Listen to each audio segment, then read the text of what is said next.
Oh, this is so boring. Yeah, okay. Hey, welcome back, everybody. Figured I'd do a real quick update. Had our open house here today. Unfortunately, up in the northwest hinterland of Pennsylvania, had a fair amount of snow. I'm guessing we got, I don't know, 8 or 9 inches. Either on the snowblower twice. Yeah, it was a joy. Just a joy. So I think that kind of crimped the attendance, both at my place and other guys I talked to. I only had 3 folks come by.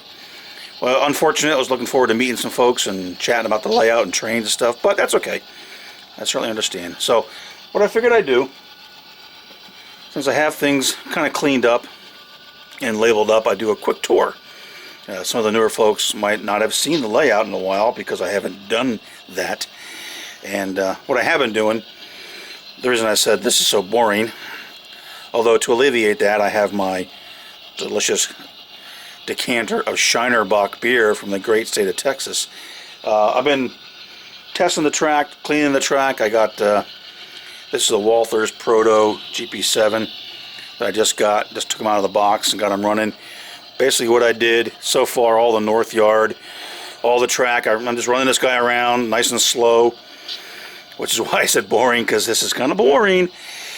But I figured I'll run him kind of at switching speeds, and I tested all the industrial track here. What I'm going to do now with him now is I'm going to test the interlocking here, and then bring him over on the south side. Bring him on the south side and do that. So, but I won't show you that because it really is kind of boring. But I did get all this track here on the north side. Ladders, all the industrial track, all of the everything done and checked out. Found some dirty spots here and there. Had them back in the industrial area, and also point out some issues, mistakes that I found that I'm going to have to work on. So let me get reconfigured. We'll do a quick tour, and I'll show you kind of how I had the thing set up for the actual NMRA tour, and then go from there. Stand by. Alright, so we'll start over here in Eugene, which is the main yard to layout. I let the GP7 crew go have some chow, so they're sitting up there at the end of the interlocking, but we'll get back to them later. So what I did, just kind of, like I said, cleaned everything up, and I labeled things. I have been going through and actually looking at a Pennsylvania Railroad, I think it's a CT1000, which is a really cool document that basically gives you like the tracks and all the industries that were along a railroad. So Eugene is kind of like Erie, PA. So I went into that and just picked out some industries. I renamed it. This would have been Erie Concrete Steel and Supply Company. I called it Eugene. Okay. So that's what that industry is. This is obviously the PRR piggyback ramp. This is the Eugene West. This is the obviously the west end of the yard. This little diagram here probably won't be visible. I don't know if I can. Anyway, that shows what's gonna be from here over for the new engine terminal. When I finally get that done, once I get some more of the back work done, which is almost done, I do need to get this corner scenic up, and then because the bench work comes out a little bit further, and then I'll be able to get the engine terminal in.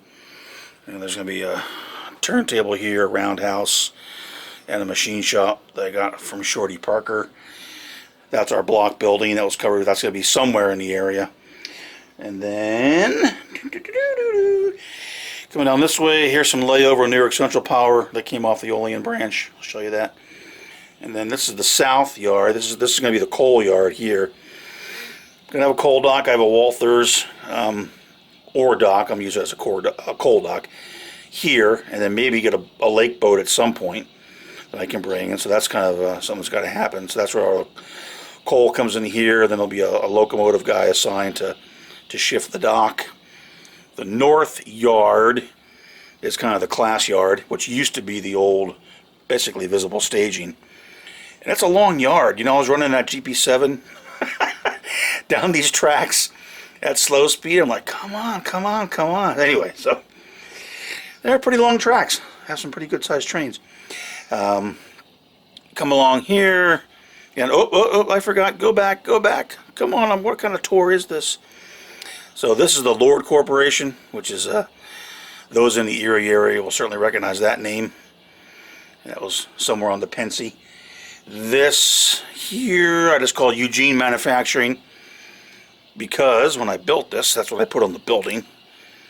I'm gonna make that a little bit brighter. So that's so that's what it is. And then we come into American Sterilizer. Sounds like a cool chemically type name, you know, for an industry, and it actually was on the Pensy, somewhere in Erie. So I'm going to use that name. So that's what this whole complex is, all American Sterilizer. And they have 2 spots. They have a tank car spot by those fancy little tanks, and then they have what I'm just calling a dry bulk spot here, and that's the Walther Cement Plant. And then there's Dock Junction Tower. That came from Shorty's layout. That's where that's going to go. And then this is Eugene East. This interlocking up here. And there's our little Helpy Helperton taking a break. So Dock Junction's going to go there. These are, oops, this is a lead for switching the coal yard. This is probably going to be, I don't know, maybe a wreck train or repair in place or, you know, something like that. This might be a caboose track, but I was actually thinking maybe putting a caboose track over there. But anyway, but for now, there's a couple Pensy cabooses sitting there. So that's the Eugene side and those industries. And then as we slowly continue over the bridge, the Central Valley double track bridge, that was covered in several installments on a separate playlist. And this is really dusty. This is embarrassing. Shorty came by today and he's like, you gotta dust that, Rob. I was like, ooh, yeah, I guess I do. So he just comes across this bridge, comes up here through this tunnel, this little farm scene, and this still needs a lot of work. And this actually, from about here out to the front in here and over here, is a hatch. So I can pop that whole thing out if I need to, in case something mischievous happens inside the tunnel. And we come around into what I'm still calling Wallace Junction. And we have the Rice Brothers Creamery. That's really picked because Wallace, Girard, PA, if anyone knows about Dan Rice, he's kind of he was a clown, and I'm not, he actually was a circus clown. Funny, but it's true. So I figure, okay, I'll kind of tie it to that area, and then I'm saying that's the Olean branch. So this is, in reality, geographically, this is more like Warren, Pennsylvania, on the Pensy, and this branch goes off, boom, to basically it's where the run-through stuff from the New York Central comes from, and also some bituminous coal would come from that way. That goes back into the workshop to that staging yard. Not a real long run, but hey, it's something. So that's why this little guy is sitting here. So we come through Wallace. So you got the branch and you got the spur for the creamery. And I may, since I'm going back in time, I may make this a public spot, which I believe is the Pensy term for a team track. You know, so you can bring in, just for some more variety. So you can have the milk cars, reefers of ice, maybe something, you know, fun, a boxcar of lumber or flat car or some farm implements or something like that coming in. So we can continue under the wooden bridge. Now all the signals are kind of wacky. I got the CMR running, but since some of the inputs and outputs aren't there, I actually manually made all those red because this side was all wonky, like every LED was on. So I went in the program and just said signal equals red, red. So there's kind of manually set till I can get in there and fix it. So we come along at the end of the peninsula. And this scene here is a little farmhouse scene. And of course it's got some more modern vehicles. That's actually to represent Steve's first Mustang before a young lady hit him and totaled it. And you can see it's Steelers country. I'm not sure, it's a 1950s vintage. I don't know, were the Steelers even around in the 50s? I hate to say, I don't know. And that house there. Okay, so then we continue around. I'll make this kind of a quick tour over the scratch-built bridge here. railroad there. Have a little dilapidated old shed, and I'm going to have a power line running down. And I'll show you where it's going to go. It's going to go to a substation. So we buzz around this end here. Now we're coming into Lake City. And that signal is dark now because of the program's running. I don't know. It's supposed to be approach lit. Let me see if it works. I don't... Oh, there it goes. Okay, see? You see that? Oh, I just went off. So it's approach lit, so as the train comes in, everything's clear, so you get 2 green signals. And then I take my finger off the tracks, eventually, boom, it goes out. So, alright, so I had a bunch of scenery stuff out here to show people, to kind of talk about the different scenic materials that I use and whatnot. We come into, okay, so that power line is going to come to these poles, and over here, where this material is, there'll be a substation. This is going to be Lake City. Obviously that doesn't fit in the 50s, but it's okay. And there's the, yeah, I know, the diner. I still have got a scratch built. I was explaining to some folks what I was doing here with the Bill Schultz block building technique. For that, there'll be 2 industries here to switch. One's going to be Meckley's Feed and Supply. Again, that name came out of the CT-1000. I'm not sure what the other one's going to be yet. So we buzz around this end here. This is actually a representation of that exact, well, the real world one, not the model one, but is on the CSX currently, ex-New York Central, west of Lake City. And that's in videos, I covered that, but some folks might be familiar with that, and I try to make it as close as possible to the actual prototype. Let me buzz around here, a little farm scene. I mean, this whole thing needs to be worked again. I mean, I need a lot of work. Trees and trees and trees. This darn area here, I had this out for the show because I didn't want people trying to crawl underneath it. I figured that's not a good scene. So I gotta do something here, because if I'm gonna do an op session, I obviously need that in, so I gotta come up with some idea for that. Then up here in Fairview, been doing some work. This is gonna be the Vernondale Machine Company, which is gonna be that laser is it Laser 3 modeling, Laser Modeling 3? They're Winchendale or something like that. Machine company, I just renamed it. That's a little coal pit I did before. And yes, folks, I don't know why the stairs are there. They're there, I know. This is going to be the South River kit. It's going to be the Swanville Farm Supply Company. It'll be there. Then we get into what I did in Fairview. I did this side here.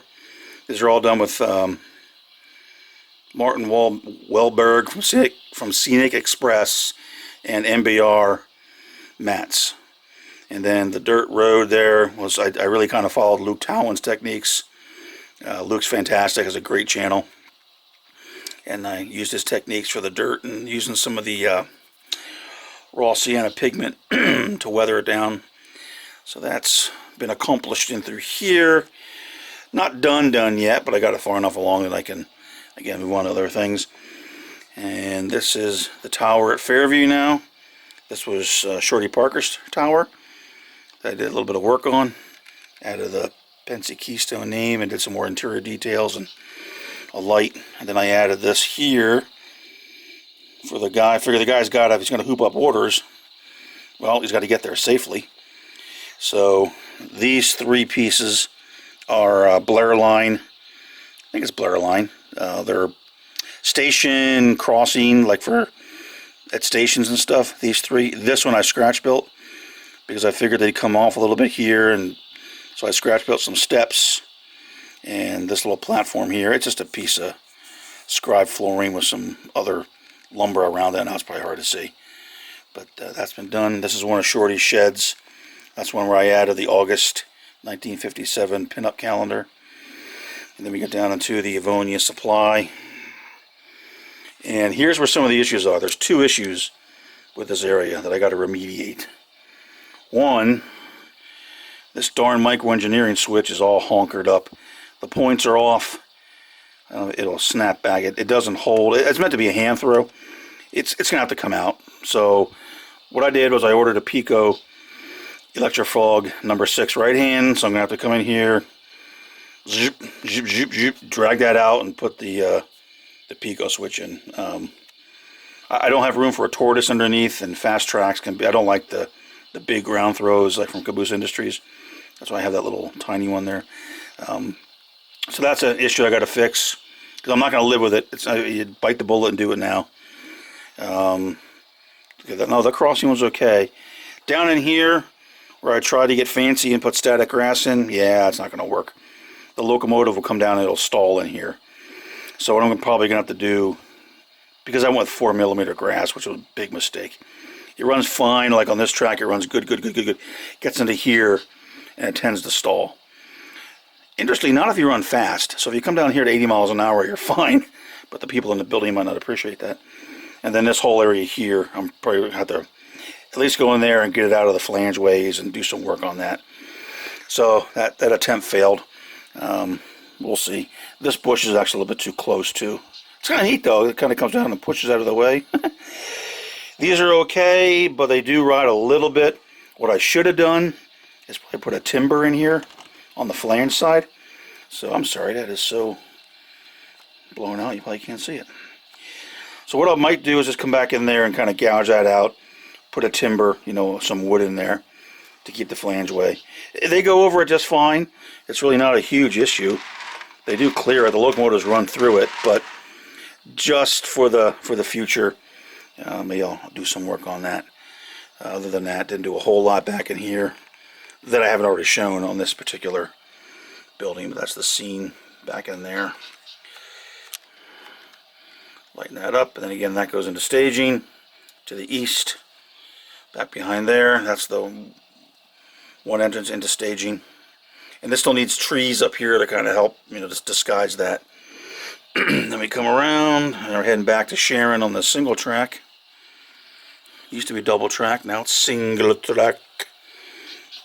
And we come along to this interlocking, which will have obviously a signal, then two other signals that I got to put in.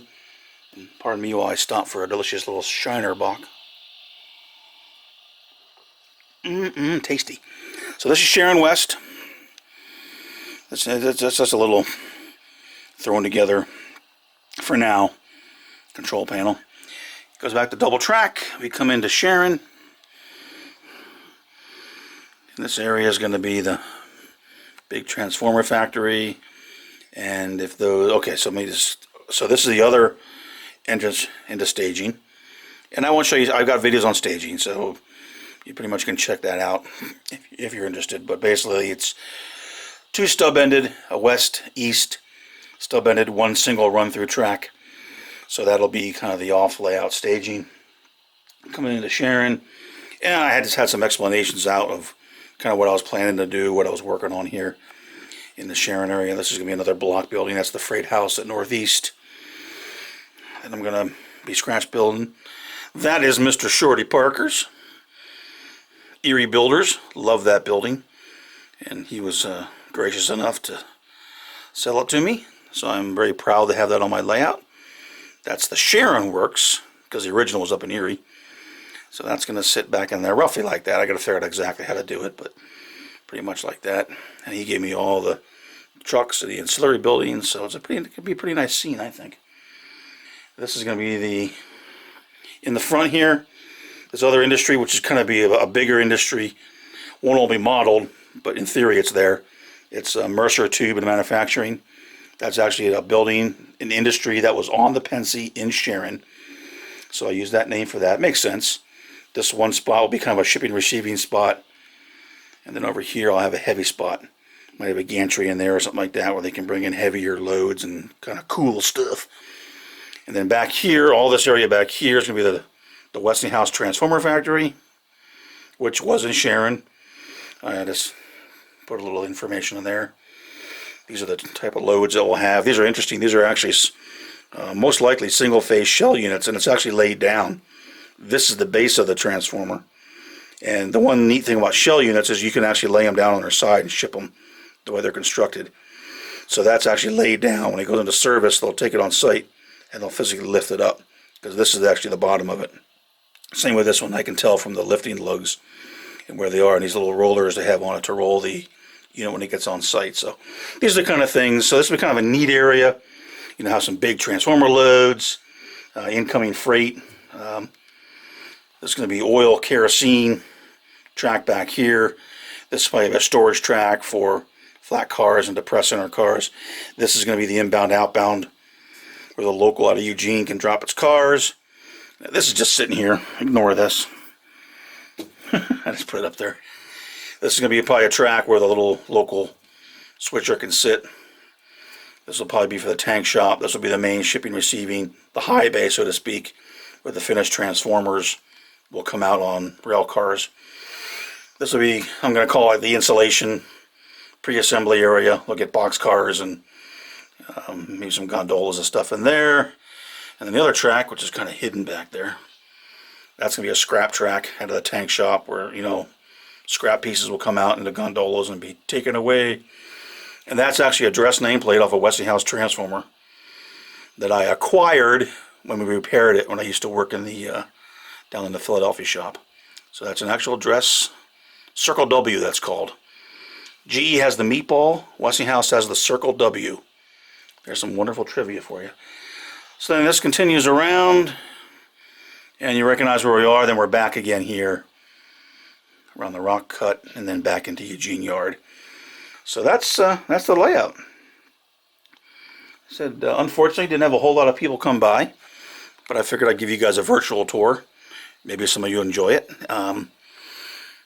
So what I'm doing now is just verifying all the track, because I really do want to have a shakedown op session and just try it. Just get some ideas out there, get a couple guys over, run the layout, find out where where there's more dirty track and where there's issues and where feeders have fallen off, all that kind of stuff that comes up. Mostly, of course, when you have people over. It always seems that way. Operate, staging, see how the trains flow in and out, how things work in Eugene, how many crews we need.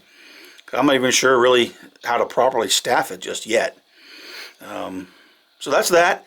I'm going to go back to the boring work here. I can see the crews back in the locomotive. So now I got to test the south yard. And I'm probably going to test the whole darn layout eventually. But starting next week, I really ought to work on that entrance area, get some type of gate or swing up so I can run the whole layout. And then probably the next thing I would really like to get to, any scenery I want to do in here, maybe some weeds and that kind of stuff. Because what I really would like to get to is the engine service area, because I just love those. So I'll probably start working on some scenery back in here.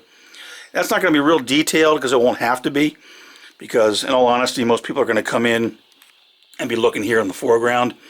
I want it done. It can't stay like that, obviously. But it won't have to be, for example, to the same level that I did over there in Fairview. It's back away. There's going to have a roundhouse and a turntable and locomotives and all kinds of cool stuff. So people really aren't even going to look back there. In all honesty, get that done. But get this area done so I can get this bench work up. See how it works. Hopefully I'm not scrunching the aisles too bad.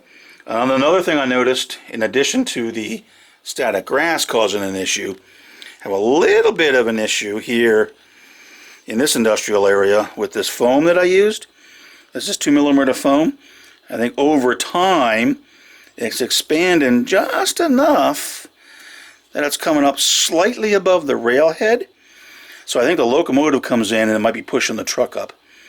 Because I cleaned the crap out of this track and it still tended to stall. So what I might have to do carefully, because I think no matter how you push it down, it's going to come back. Maybe come in with an X-Acto knife and real carefully just give a little bit of a trim down below the railhead. It's not hitting this one. I think it's the outside ones are the ones that are the issues. Both on these crossings and these crossings, so I might try that. And for the future, if I do it over in the factory area, I actually bought some 1mm, which I think will, obviously be 1mm less. I'm such a scientist, but might not be quite as a problem because I can feel it starting to, and it's foam, so it's like that's what foam does, right?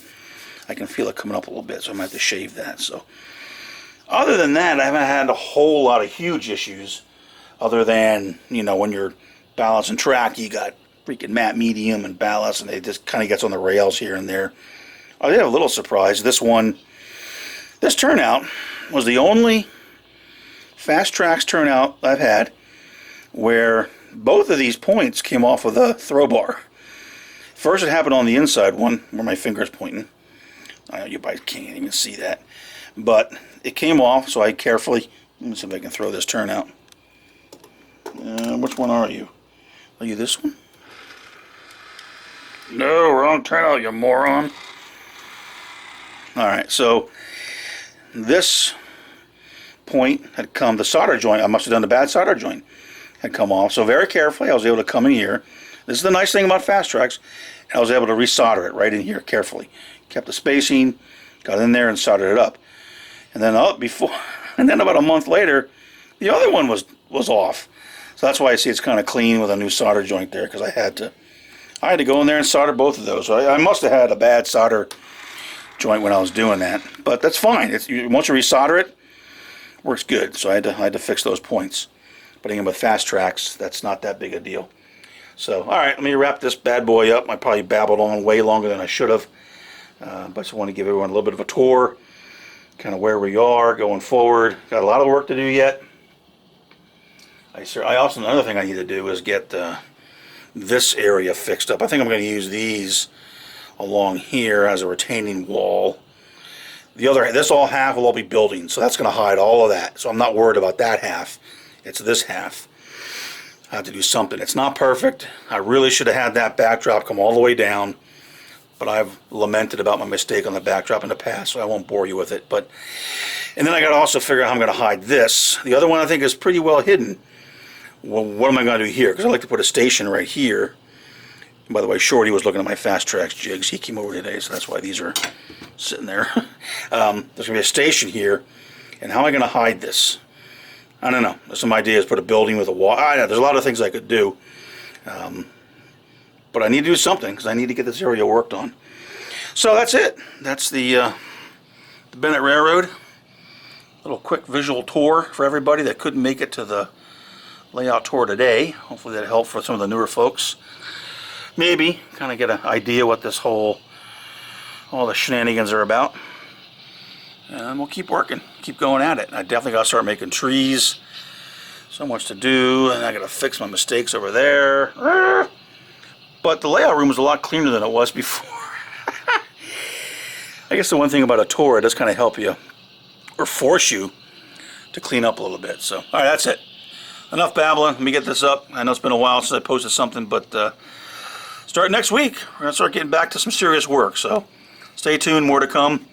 Thanks for watching, and we'll get back to some more regular postings as I get some more work done.